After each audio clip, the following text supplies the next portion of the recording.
Sir మీ పేరు? నా పేరు సానిక రామ్ గోపాల్ యాదవ్. సార్ తెలంగాణ రాష్ట్ర కురుమ సంఘం పెట్టడం ముఖ్య ఉద్దేశం ఏంటి? ముఖ్య ఉద్దేశం అంటే ఇప్పటిదాకా జరిగిన ప్రెసిడెంట్లు ఎవరైతే ఉన్నారో మా కురుమలకు బాగా అన్యాయం చేసిండ్రు. ఓన్లీ హైదరాబాద్ వరకే చూసుకుంటున్నారు కానీ డిస్టిక్లలో ఎక్కడిని చూసుకుంటలేరు. డిస్టిక్ వాళ్ళని వస్తుంటే దిగుపో ఎక్కిపో నువ్వేం మాట్లాడతావు అని అంటున్నారు డిస్టిక్ వాళ్ళను.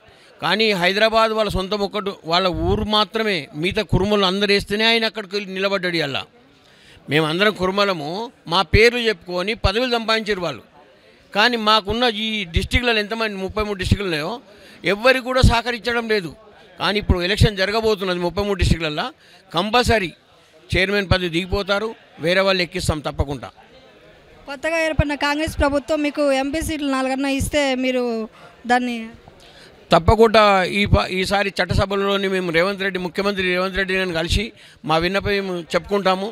మాకు ఎంపీ సీట్లు కనీసం 5 నుంచి 6 ఎంపీ సీట్లను ఇవ్వాలని మేము కోరుకుంటున్నాం. ఎందుకంటే మా కులము చాలా ఎక్కువ ఉన్నది, కుర్మ కులం. ప్రతి ఊర్లో మా కులపొళ్ళు ఉన్నారు, అయినా మేము వెనుకబడున్నాము. మా వాళ్ళు ఐక్యత ఇప్పుడు కంపల్సరీ అవుతాము. మేము చట్టసభలోకి వెళ్తాము. డెఫినెట్గా ఎంపీ సీట్లు ఎన్నో కానీ సాధించుకుంటాం. ఈసారి అవకాశం ఇస్తే ముందుకు రాగలని అనుకుంటున్నాం. తప్పకుండా వస్తామండి. ఆ అవకాశం కల్పిస్తే మేము మా వాళ్ళు ఇచ్చిన ప్రయోజనాలు మేము తప్పకుండా వినియోగించుకుంటాము.